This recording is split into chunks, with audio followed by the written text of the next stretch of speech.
Bonjour à tous. Aujourd'hui, je vais vous parler de ma traversée du désert, c'est-à-dire que j'ai lu toute une série de romans qui m'ont déçue pour des raisons différentes, très différentes les unes des autres, et qui s'appliquent à chaque fois à des polars. Alors, pour commencer, je vais vous parler du Sanatorium de Sarah Pearse. C'est un roman qui est assez bon, bonne intrigue, excellente description de l'atmosphère, de l'ambiance, aucun problème là-dessus.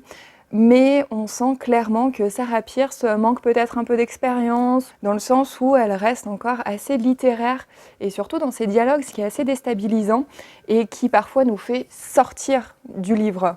Vous voyez ce que je veux dire? On décroche, et sur le long de l'intrigue, c'est vrai qu'on a tellement envie de s'y plonger, on a tellement envie d'aller plus loin, voilà, d'être éjecté comme ça du livre, et qu'on se rappelle en fait qu'on est là à l'extérieur du livre.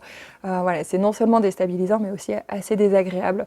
Mais c'est une jeune auteure, hein, Sarah Pearse, et du coup je ne doute pas qu'elle va corriger ses défauts au fur et à mesure du temps.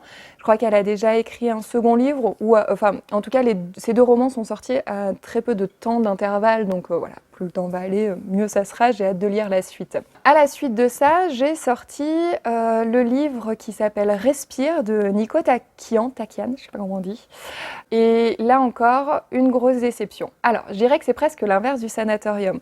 On a une écriture qui est excellente. Dialogue, description, tout est bon. Les personnages sont chouettes, aucun défaut. Seulement, plus on avance dans le livre, plus on se rend compte que cette intrigue, on la connaît.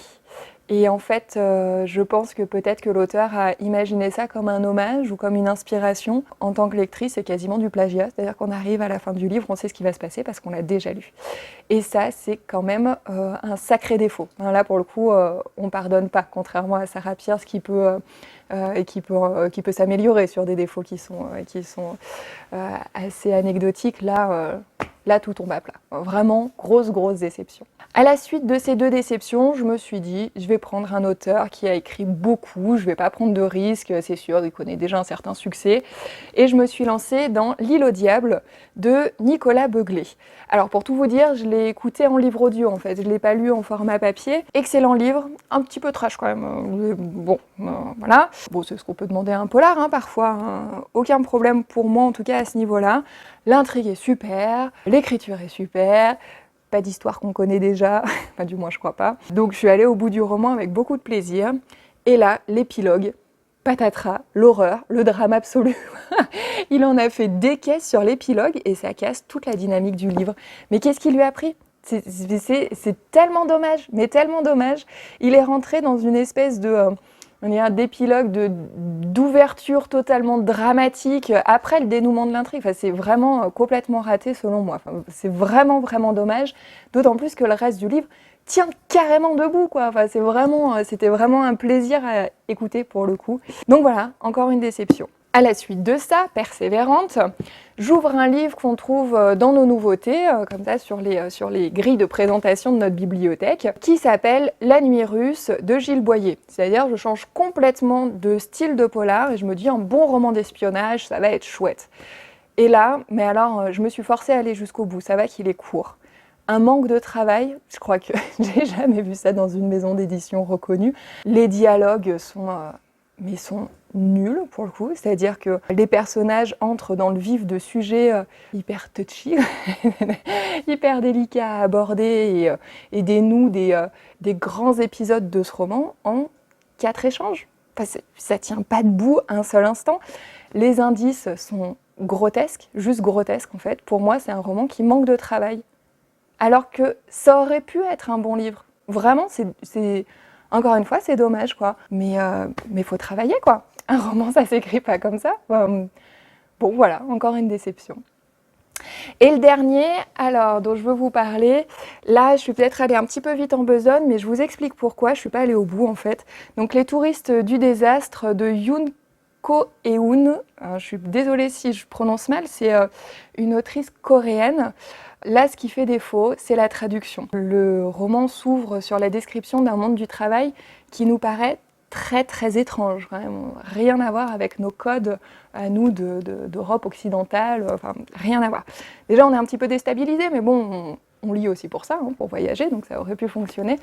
Mais la traduction nous met vraiment des bâtons dans les roues.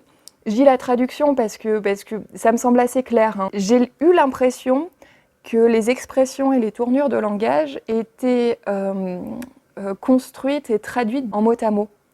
Du coup, je suis à peu près certaine qu'on passe à côté du sens de beaucoup de choses. Ce qui fait que déjà, non seulement on ne rentre pas dans le livre parce qu'on est constamment en train de se demander si on a bien compris, donc on est toujours en distance vis-à-vis du texte, et puis il y a des choses qui sont maladroites, pas très agréables à lire du coup. Enfin, bon, voilà. Encore une fois, peut-être que je me trompe, là c'est de la pure spéculation, mais en fait il y a 2 traducteurs qui sont notés. Alors, vu les noms, c'est certainement un coréen et un français, mais il arrive aussi, je l'ai appris de mes collègues, qu'on manque de traducteurs d'une langue à l'autre, sur des langues un petit peu plus rares à traduire, et que du coup on passe par une langue intermédiaire. Si c'est le cas, ça expliquerait peut-être les difficultés qu'il y a eu à traduire ces expressions, puisque bien sûr, plus on traduit, plus on perd de sens. Mais bon, voilà, ça c'est une spéculation, je ne sais pas de manière certaine si c'est passé par une autre langue. Voilà ma traversée du désert. C'est assez difficile quand même, parce que ça fait quelques mois que ça dure. Depuis, en fait, je vous avais présenté Reine Rouge de Juan Jurado Gomez, qui était excellent. Et bien sûr, c'est difficile d'y faire suite. En tout cas, si ça m'arrive, j'espère bien que ça va m'arriver, je reviendrai vite pour vous en parler. Je vous dis à bientôt pour un prochain Booktube. Bonne entrée dans l'hiver, j'espère que vous êtes tous bien armés d'une bonne pile à lire pour affronter ce froid. Et on se revoit bientôt!